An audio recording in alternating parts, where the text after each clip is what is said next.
नमस्कार, मी धनराज विठोबाजी अष्टनकर, मुक्काम दुमगाव, माजी जिल्हा परिषद सदस्य, जिल्हा परिषद नागपूर। आज दिनांक 10/9 आज दिनांक 10/9/2025 आपण सातगाव या गावात सर्व लोकांशी चर्चा आणि आपण केलेल्या कामाचा अनुभव किंवा माहिती देण्यासाठी या ठिकाणी आलोय।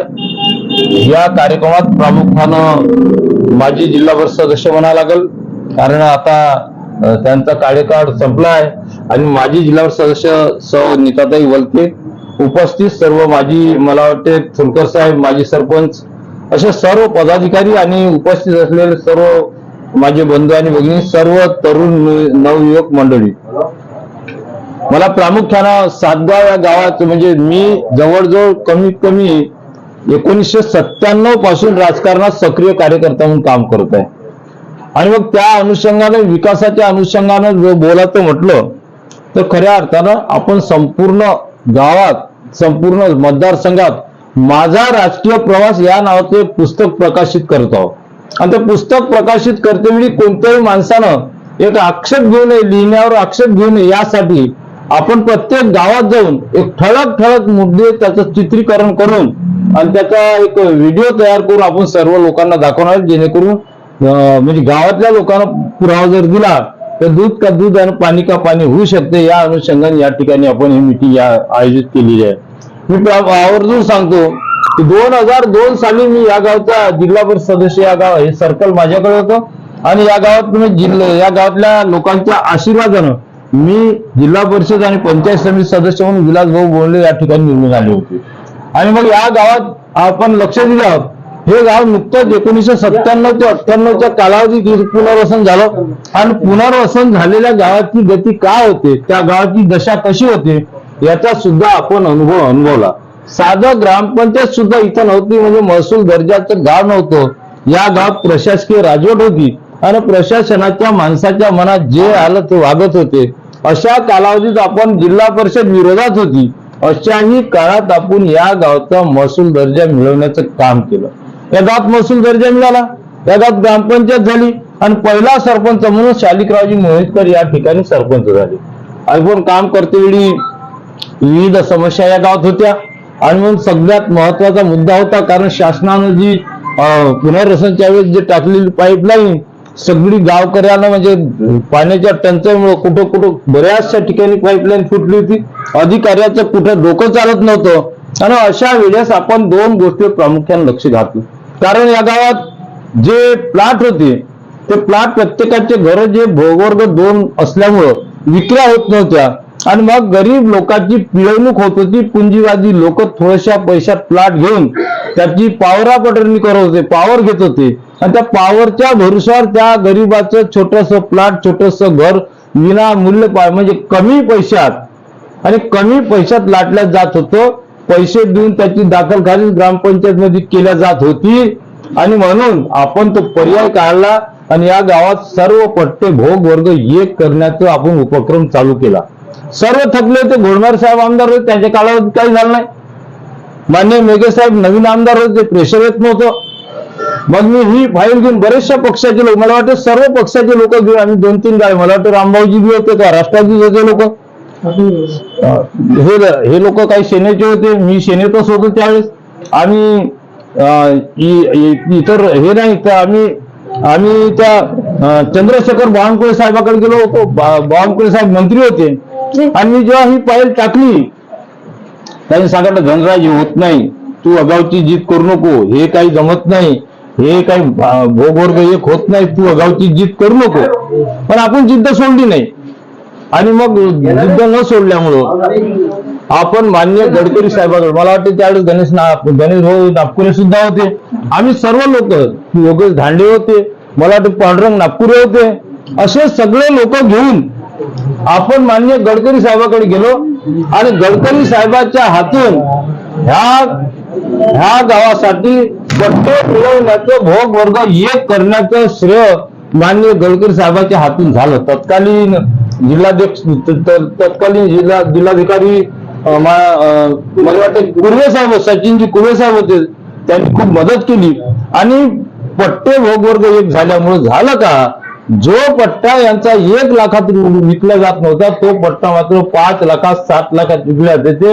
हे एक प्रकारचं आपल्या झालेल्या कामाचं श्रेय, आपण केलेल्या कामाची कामगिरी ज्याच्यात यश मिळालं असं म्हणण्यासाठी हरकत होणार नाही. पाणी पुरवठ्याचा सुद्धा आपण 1,04,00,000चा 1,12,00,000चा प्रोजेक्ट या ठिकाणी तयार केला आणि मला वाटतं तिथे टाकीचं बांधकाम केलं. मला त्या टाकीच्या भूमिपूजनासाठी जेव्हा आम्ही आलो, मी अजून तरी तेवढी सभा अनुभवली नाही. अतिशय गाव आनंदात होतं. गावकरी सर्व लोक त्या कार्यक्रमासाठी होते. तो कार्यक्रम अतिशय आनंदितपणे लोकांनी पार पाडला होता. ही सुद्धा त्यात, हे सुद्धा सत्य त्यात आहे. विविध विकासाची कामं म्हणजे आपण जात पात धर्म पंथ हा विषय कधी ठेवला नाही. जेव्हा परमात्मा एक लोक आले त्यांना फंड दिला, जेव्हा टाकीचं काम करायचं त्याचा फंड शासनाकडून आणला. मी सांगतो, गर्वानं बोलू नये पण स्वाभिमानानं सांगतो, आपल्या जीवनात कमीत कमी 6 खासदार आणि 6 आमदार बोलले, ज्याच्या वेळेस ज्याची गरज पडली त्या वेळेस पैसे आणून या गावात विकासाचं काम केलं. 3-4 मुद्दे मी महत्वाचे सांगतो म्हणलं. अजूनही म्हणजे रस्ते अजूनही शिल्लक आहेत. त्यानंतर काही म्हणजे 5 वर्षासाठी गावकऱ्याच्या सर्वांच्या संमतीनं, गावकऱ्याच्या सर्वांच्या मेहनतीनं नीताताई वलके सुद्धा या गावातल्या सुपुत्री, या गावाच्या सुनबाई जिल्हा परिषद सदस्य म्हणून निवडून आल्या. त्यांनी सुद्धा अहोरात्र जेवढे प्रयत्न बनते त्यांनी सुद्धा बरेचसे काम केले. याबद्दल मी त्यांचं सुद्धा अभिनंदन करतो आणि पुढील वाटचाल मान्य नीताताई वलकेंनी सांगावी असं सुद्धा विनंती करतो. नमस्कार. आमचे मार्गदर्शक श्री धनराजजी अष्टनकर, त्यांनी जे सांगितलं आहे ते सगळं सत्य आहे. त्यांच्यामुळे आज आमच्या गावाला नळाचं पाणी आणि ते पण फिल्टर पाणी आहे आमच्या इथे, पाण्याची योजना, आणि त्यांच्या मार्गदर्शनानुसार आम्ही वागलो आणि आम्ही त्यांचा मान करतो. त्यांनी जसं जसं आम्हाला सांगितलं, त्यांनी कधी पक्षपात केला नाही, पक्षामध्ये कधी भेदभाव केला नाही, कोणी असो त्यांना कधी वापस पाठवलं नाही. तसंच आम्ही वागलो. 5 वर्षामध्ये मी जिल्हा परिषद सदस्य असताना त्यांनी सांगितलं आम्हाला की तू जिल्हा परिषद सदस्य असताना कधी पक्षपात करायचा नाही. तसंच आम्ही पक्षपात केला नाही. आमच्याकडे सगळे लोक आले, आम्ही त्यांचा मान सन्मान केला आणि माझ्या गावाला ज्या समस्या होत्या त्या खरंच अर्ध्यापेक्षा जास्त झालेल्या आहे. काही समस्या राहतेच, कोणी पण निवडून येऊ 5 वर्षामध्ये त्या काही संपत नाही. जनतेचं कामच राहते आपल्याला सांगणं आणि आपण जे जनता सांगत असते ते काम आपण केलं पाहिजे हे प्रत्येकाला वाटते. आज माझ्या गावची एकच समस्या होती की जिल्हा परिषदचा रोड तो नाही झाला. त्याच्यामुळे सगळं थोडं नाराजी वाटते आम्हाला, कारण की आमच्या गावामध्ये जे अष्टनकर भाऊ बोलायचे ते सगळं व्हायचं. शेवट आमचे 2 महिने राहिल्यावर आमच्यावर थोडंसं लक्ष नाही दिलं त्या लोकांनी आणि सपोर्ट पण नाही केला. आमची एकच विनंती आहे की आमच्या गावाकडे लक्ष द्या आणि चांगल्याने अष्टनकर भाऊनी जसं सांगितलं तसंच सगळ्या लोकांनी त्यांच्यावर विश्वास ठेवून समोरच्या वाटचालीला चांगल्या पद्धतीने त्यांना निवडून द्या. आज भारतीय जनता पार्टीच्या 25 वर्ष झाले सदस्य आहो. तरी आमचे मार्गदर्शक धनराजी भाऊ अष्टनकर, नीताताई वलके माजी जिल्हा परिषद सदस्य आणि मधुकर भाऊ वलके, रामभाऊजी बोईतकर, तसेच दशरथ भाऊ कोरडे, दिनेश भाऊ वलके, इतर मंडळी, आमच्या गावातले युवा कार्यकर्ते. आमच्या गावात सर्वप्रथम मूलभूत गरजा जे कोणी केले असेल ते धनराज भाऊ अष्टनकर यांचे मी खूप हार्दिक आभार मानतो. त्यामुळे आमच्या गावाला ह्या गावात कोणीही लक्ष देत नव्हते. आज मी 25 वर्ष झाले धनराज भाऊच्या माध्यमातून मी त्या सोबत राहिलो की भाऊ असं काम करायचं, भाऊ तसं काम करायचं. भाऊ प्रशांत म्हणे तू काही बोलू नको, तुझं काम करून देतो म्हणजे आश्वासन दिलं. आमचे कामं झाले. याच्या समोर आमचे काम धनराज भाऊ करणार आहे. बरेच सरकार चेंज झाल्यामुळं आम्हाला टाटाडकार सरकार मिळो कोणते मिळो, आमचे कामं झाल्यामुळं आमचं काम आम्हाला धनराज भाऊ आताही करून देणार आहे आणि सामोरिक करणार आहे. याबद्दल मी त्यांचे आभार मानतो. जय हिंद, जय विदर्भ. नमस्कार. आणि दशरथ मनोहर कोरडे. आमचं ज्यावेळी पुनर्वसन झालं 1996 मध्ये, त्यावेळी आम्हाला सगळे लोक हे सर्कलमध्ये नवीन होते. त्यात ज्यावेळी आमच्या गावाला जिल्हा परिषद लागली त्यावेळी धनराज भाऊ वासनकर आणि विलासरावजी भोंगले हे आम्हाला लाभले. निवडून आल्यानंतर धनराज भाऊ जिल्हा परिषद सदस्य होते आणि विलासभाऊ भोंगले हे पंचायत समिती सदस्य होते. तरी त्यावेळी जिल्हा परिषद अध्यक्ष राष्ट्रवादी काँग्रेस पक्षाचे होते. त्याच्यामुळे कामाला खूप अडचण येत होती. तरी पण धनराज भाऊ वासनकर साहेबांनी आम्हाला इतका आश्वासन दिलं होतं की तुमच्या गावाला जो महसूल दर्जा प्राप्त करावा लागते तो मी प्राप्त करून देईन, हा माझ्यावर विश्वास ठेवा. आणि सर्व सातगाव वासियांनी त्यांच्यावर विश्वास ठेवून त्यांच्या सोबत राहिले आणि त्यांनी आम्हाला महसूल दर्जा प्राप्त करून दिला. त्यानंतर या क्षेत्रामधले आमदार रमेशचंद्र बग होते. त्यांनी आमच्या आणि ते मंत्री सुद्धा होते. मंत्री असताना सुद्धा त्यांनी आमच्या हा पुनर्वसन गावामध्ये कुठल्याच कामाचा म्हणजे विकास सुद्धा केला नाही. असं त्यांनी विकास सुद्धा केला नाही. हे खूप दुःखाची बाब होती. त्यामध्ये धनराज भाऊंनी तरी सुद्धा सांगितलं तुम्ही घाबरा नको, मी तुमच्या पाठीशी नाही, असे कडू करून आम्हाला खूप वेळोवेळी मदत केली. आणि ज्यावेळी विजूभाऊ घोडमारे 2009 मध्ये ते आपल्या हिंगणा विधानसभामधून निवडून आले त्यावेळी आम्हाला थोडा विश्वास आला की आमच्या गावचा थोडा विकास होऊ शकते. नंतर धनराज भाऊ वासनकर यांनी आम्हाला घोडमारे साहेबांसोबत मिटिंग लावून दिली. मिटिंग लावून दिल्यानंतर खूप प्रश्न होता. आधी तर आमच्या गावातले रोड नव्हते, रोड करून दिले. करून दिल्यानंतर आम्ही हा प्रश्न मांडला. आमच्या गावाची मोठी समस्या होती, भूवर्ग 2 मध्ये होता. हा विषय घोडमारे साहेबांनी सांगितला. घोडमारे साहेबांनी तर फेटाळून दिला होता. नंतर वासनकर साहेबांनी बावनकुळे साहेबांकडे गेले, तिथूनही फेटाळला. असे नितीन गडकरी साहेब यांच्याकडे गेला, तो त्यांनी मार्ग लावला. त्यावेळी कलेक्टर सचिन दुर्वे साहेब होते. त्यांनी रवी भवन मध्ये सर्व कार्यकर्त्यांना बोलावलं, सर्व सातगाववासियांना. आम्ही तिथे धनराज भाऊ सोबत गेलो. त्या मीटिंग मध्ये गडकरी साहेबांनी सांगितलं की दुर्वे साहेब तुम्ही पुनर्वसन मध्ये येतात, प्रकल्प रस्ते येते भाऊ, आणि तुम्हाला जे कळते ते मला कळते, म्हणून त्यांची समस्या जाणून घ्या आणि सातगाव वासियांचा हा प्रश्न मार्ग मोकळा करा. त्यांनी वासनकर साहेबांना रवी भवनामध्ये दुसऱ्या दिवशी बोलवलं. आम्ही सुद्धा गेलो आणि आमची जे दुसरी मूलभूत जे गरजा होती, पाण्याची सोय होती इथे, त्यांनी त्यावेळी 99,99,999 रुपयाची योजना लागू केली होती. ही परत काही विरोधकांनी कॅन्सल केली. मग परत 1 वर्ष आमचं काम ते थांबलं. 1 वर्षानंतर 1,12,00,000 रुपयाचं मंजुरी करून दिली आणि पाण्याची टाकी, पाईपलाईन हे सर्व आम्हाला करून दिलं. त्याच्याबद्दल धनराज भाऊ तुमचे आभार मानतो मी. तर तुमच्यामुळे आमच्या गावाला पाणी सुद्धा आजपर्यंत आम्ही पिऊन राहिलो. याच्यानंतर बी आम्ही तुमच्या सोबत राहू आणि तुमच्या सरकार जरी आमचं सुटलं तरी आम्ही तुमच्या सोबतच राहू आणि तुम्ही आम्हाला सोडू नका, आम्ही तुम्हाला सोडत नाही, तुम्ही आम्हाला सोडा नको. आणि जरी आमचं सर्कल तुटलं असेल, आम्ही जरी तुमच्याकडे आलो तरी आम्हाला हा विश्वास आहे की तुम्ही आमचं काम करणार.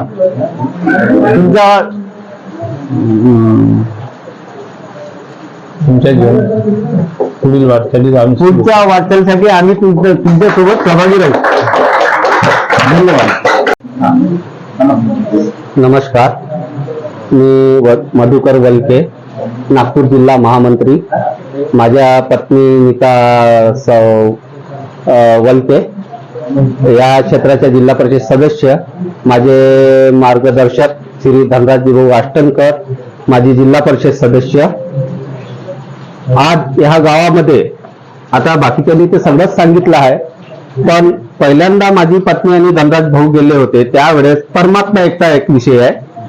त्यावेळेस गेल्या होत्या की नीता वलके यांनी सांगितले की भाऊ आपल्याला यांना पैसे द्यावे लागते. त्यावेळेस नीता वलके फक्त 10 लाख रुपये बोलले होते. पण धनराज भाऊनी कसा आहे, मागचा पुढचा विषय न पाहता, धर्म जात कोणता विषय न घेता, त्याच्यासाठी धनराज भाऊ आणि नीता वलके यांनी वारंवार आमदार साहेब यांच्याकडे पाठपुरवठा करून 15 लाख रुपये दिले आणि ह्या गावासाठी वारंवार धनराज भाऊ यांनी मदत घेतली, जसं की वर्ग पाण्याची टाकी सगळ्या गोष्टीसाठी मदत घेतल्या. धनराज भाऊ याच्या पुढे भरलाही सरकार जरी तुटलं पण तुम्ही आमचे मार्गदर्शक आहात आणि याच्या पुढे बी आम्ही तुमच्या सोबतच राहू, याच्याबद्दल कोणत्याच प्रकारची हरकत नाही. मी एवढे बोलून माझे 2 शब्द संपवतो. धन्यवाद. नमस्कार, मी रामभाऊ मोहितकर बोलतो. आमच्या इथे पाण्याची समस्या बहुत होती. सुरुवातीला माझी पत्नी विमल मोहितकर ग्रामपंचायत सदस्य होती. त्यावेळेस सर्व गावातील लोक माझ्या घरी येत होते पाणी मागण्याकरता. पाणी होतं त्यावेळेस आम्ही टँकरना नांदराज भाऊ आले, आम्ही स्वतः जाऊ पाण्याची व्यवस्था केली. टँकर मागितले, 1 म्हणता 2 मागितले, पण आम्हाला एकच दिला होता त्यावेळेस सुरुवातीला. आणि त्या टँकरना पाणी पुरवठा विमल मोहितकर स्वतः उभं राहून जनतेच्या दारादारात उभं राहून पाणी पुरवठा केला. त्याच्यानंतर आम्ही धनराज भाऊ आम्ही सगळे गावकरी मिळून कलेक्टरकडे गेलो, त्याचं निवेदन दिले, सगळे काय केलं, बावनकुळेकडे गेलो, तिथेही काम झालं नाही, तिथेही पेटाळलं होतं आम्हाला. शेवटी मग आम्ही गडकरी साहेबाकडे गेलो, त्यांनी आमचा पाठपुरावा केला आणि त्यांनी आम्हाला सगळं मदत केली. त्याच्यामुळे आजपर्यंत हे झालं, पट्टे नव्हते, पाणी नव्हतं. त्याच्यासाठी आम्ही वारंवार ते कलेक्टरकडे गेलो. पाटील साहेब होते पुनर्वसन, यांनी सुद्धा टाळाटाळ केली. बहुत त्यांची कंप्लेंट आहे करून सर्व इथपर्यंत आम्ही पोहोचलो, भाऊमोडच पोहोचलो होतो सगळे. आणि ते आम्हाला मदत मिळाली त्यांच्याकडून. गावाचे पट्टे झाले, कधी एक वेळ कमी जास्त झालं नंतर पुन्हा दुरुस्त केले ते. आणि ते सगळं करून आम्ही सर्व गावकऱ्यांना शांतता दिली. एवढं बोलून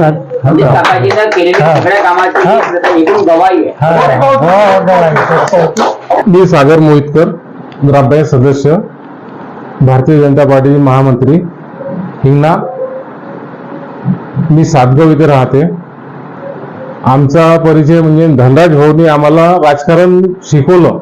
25 वर्षापासून आम्ही धनराज भाऊला ओळखतो ह्या गावावर जेव्हापासून आलो. सगळ्यात अगोदर जिल्हा परिषद सदस्य म्हणून इथे राबलेले धनराज भाऊ. 2 पंचायत समिती, 25 वर्ष झाले पंचायत समिती आणि 5 जिल्हा परिषद हे धनराज भाऊनीच काढल्या. आणि आम्हाला राजकारण शिकवणारे म्हणजे धनराज भाऊ. आणि सगळ्यात अगदी आमचा चांगलाच परिचय आहे धनराज भाऊ सोबत. आणि इथे ह्या गावामध्ये पाण्याची समस्या, भूवर्ग एक सगळ्यात मोठा समस्या म्हणजे प्लॉटची होती. प्लॉट काढून दिले.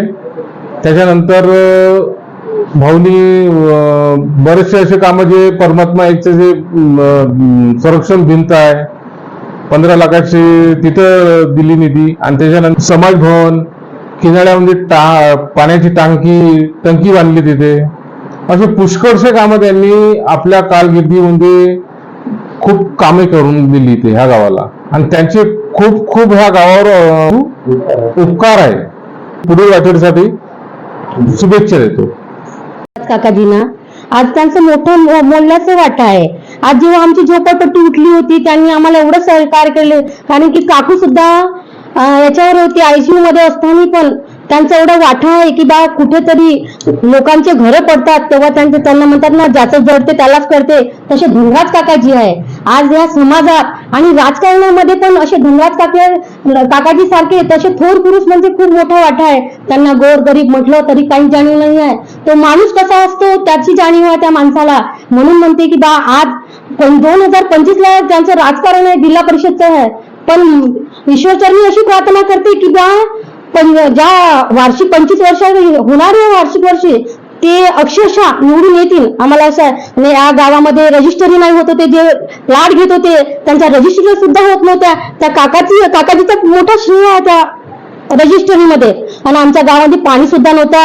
म्हणजे रोडाचे कार्य त्यांनी म्हणजे एवढं त्यांचं मोल आहे. पण असं सांगायला गेलं तर अर्धी रात्र जाणार. म्हणून म्हणते मी काकाजीचं श्रेय या गावासाठी खूप आहे. पण आता काय म्हणायचं की बा आमच्या गावामध्ये हे काकाजी आता राहणार नाही आहे. आम्हाला अशी दुर्दैवाची गोष्ट आहे की कधी गेलं तरी असं आवाज मारलं तरी हक्काने यायची. त्यांना असं नाही की बा ते कोण आहे ना काय नाही तो विचार करायचा नाहीये. म्हणजे असं श्रेय खूप मोठं आहे धनराज काकाजीचं. नमस्कार, मी रजत विजय ढाकणे, राहणार सातगाव, आणि माझी मम्मी गेल्या 10 वर्षापासून ग्रामपंचायत सदस्य सातगाव वार्ड नंबर 3चे मेंबर आहे. आणि धनराज काकाजीबद्दल सांगायचं म्हटलं की आमचं सातगावला 1997ला पुनर्वसन झालं आणि आम्हाला इथे आणून टाकलं तर टाकलंच म्हणावं लागेल. पण साधा आमच्या गावाला ग्रामपंचायतचा दर्जा नव्हता, पण ग्रामपंचायत दर्जा सुद्धा धनराज काकाजींनी करून दिला. आणि ठीक आहे, ग्रामपंचायत दर्जा लागू झाल्याच्या नंतर पण आमच्या इथले जे प्लांट होते त्या भूखंडाला आम्हाला बँकेमध्ये गहाण ठेवण्याचा सुद्धा अधिकार नव्हता. की गव्हर्नमेंटनी अशा 13 अटी आणि शर्ती लागू केल्या होत्या की याला तुम्ही गहाण करू शकता नाही, कोणाला विकू शकत नाही प्लॉट की काहीच नाही. पण त्या अटी काढून ह्या प्लॉटाला वर्ग B2 मधून 1 मध्ये आणून दिले ते धनराज काकाजी. म्हणजे आता आम्ही ते प्लॉट जे पट्टा आहे आमचे ते आम्ही भूखंड आम्ही बँकमध्ये गहाण ठेवू शकतो, त्याच्यावर आम्ही लोन उचलू शकतो, आमच्या घराचे बांधकाम करू शकतो किंवा ते भूखंड आम्ही दुसऱ्यांना विकू शकतो. आणि राहिला गोष्ट अजून मुख्यत्वे आपल्या दैनंदिन जीवनामध्ये जे पिण्याचं पाणी आहे आमच्या सातगावला म्हणजे 97 मध्ये झालं ते पुराने नळ होते आणि पूर्णतः जी पुराणी पाईपलाईन ती पूर्णतः नष्ट झाली होती. आपण धनराज काकाजीच्या प्रयत्नाने आमच्या सातगावला नवीन टंकी हे बांधकाम झाले आणि नवीन टंकीच्या बांधकामातून प्रत्येकी घरोघरी जल जीवन मिशन अंतर्गत जे म्हणतात ना की प्रत्येकाच्या घरोघरी पाणी मिळालं पाहिजे, ते धनराज काकाजींनी ते खूप कष्ट केले त्याच्याबद्दल. आणि अशीच कष्ट जे येणाऱ्या नवीन क्षेत्रामध्ये आमचे काकाजी तर राजकीय त्यांचे तिथून जिल्हा परिषद सदस्य इलेक्शन लढणार आहे, तर त्यासाठी तेच कामं याच्यापेक्षा जास्त कामं त्यांनी त्या क्षेत्रामध्ये करावं. त्यांनी जे कामं करेल त्याच्याने आमची सुद्धा छाती अशी द्विगुणी फुलून जाईल आणि पुढील वाटचालीसाठी त्यांना आम्ही शुभेच्छा देतो. धन्यवाद.